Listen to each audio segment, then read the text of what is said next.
My name's Daniel. I'm from a small town in Ohio, and I've got a story that still makes my chest tighten when I talk about it. It's not the kind of story you'd expect from me.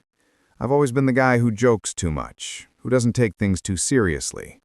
But love has this way of pulling the rug out from under you, doesn't it? And once it did, nothing in my life was ever the same again. I still remember the first time I saw her. It was a late summer evening, one of those heavy August nights where the air feels thick and the smell of cut grass clings to everything. I was at a friend's backyard barbecue, plastic chairs scattered around, paper plates bending under the weight of burgers, the kind of scene I'd been through 100 times before. And then she walked in. Emily. She wasn't trying to make an entrance, not at all.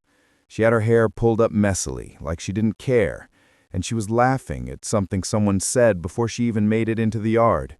But I swear that laugh, it stopped me. Like the music went quiet, like everyone else blurred, and all I could think was, who is that girl? I don't usually believe in that cliché love at first sight, but I'll tell you what, I believed in something that night. We ended up sitting across from each other at one of those flimsy folding tables. She noticed the little scar on my hand. I got it years ago trying to open a can the wrong way, and she teased me about it. "So you're reckless and bad at cooking," she said with this grin. I shot back something lame, I'm sure, but she laughed again, and suddenly it didn't matter what words came out of my mouth. That was the beginning. Late-night drives with the windows down, her hair flying everywhere. Coffee dates where she always ordered something complicated and I just said black. Long walks where we'd end up sitting on the curb, talking about dreams like we were still kids. And I fell. Hard.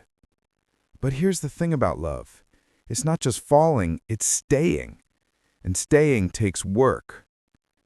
Emily was offered a job in Chicago about a year after we met. It was a kind of opportunity she'd dreamed of, design work at a firm that could open doors for her future.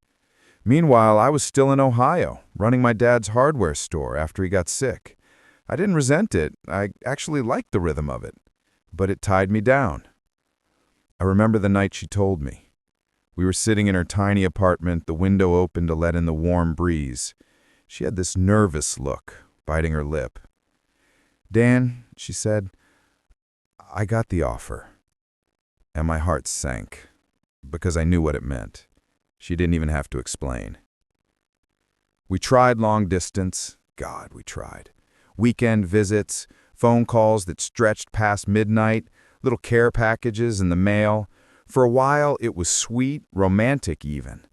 But then came the silences, the missed calls, the arguments that seemed to come out of nowhere.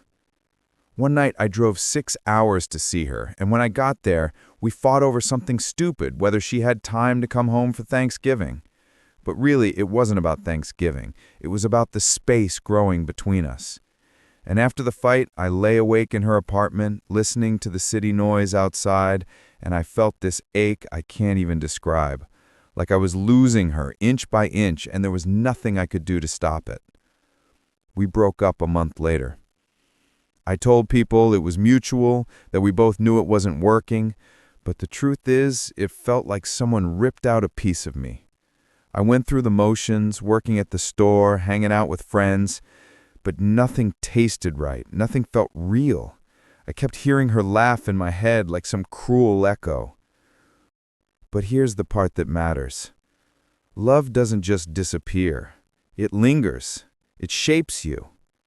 Emily taught me what it meant to actually see someone, to notice the details, to care enough to fight for something bigger than myself.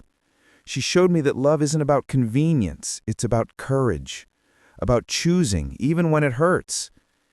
A couple of years later, I did see her again, randomly at a cafe in Columbus. I was there picking up some supplies for the store, and she walked in. Hair shorter now, carrying the stack of papers. We both froze for a second. And then she smiled. That same smile. We talked for maybe 15 minutes about work, about family, about nothing and everything. And when she left, I didn't feel that crushing emptiness anymore. I felt grateful. Grateful that I'd known her, that I'd loved her, that she'd loved me back, even if it wasn't forever. Because that's the thing I finally understood. Not every love story is meant to last a lifetime, but every real love leaves you changed. And if you let it, it makes you better. So yeah, that's my story. I'm not the same guy who walked into that barbecue years ago, clueless and cocky. I'm softer now, I think, more patient, more willing to risk my heart.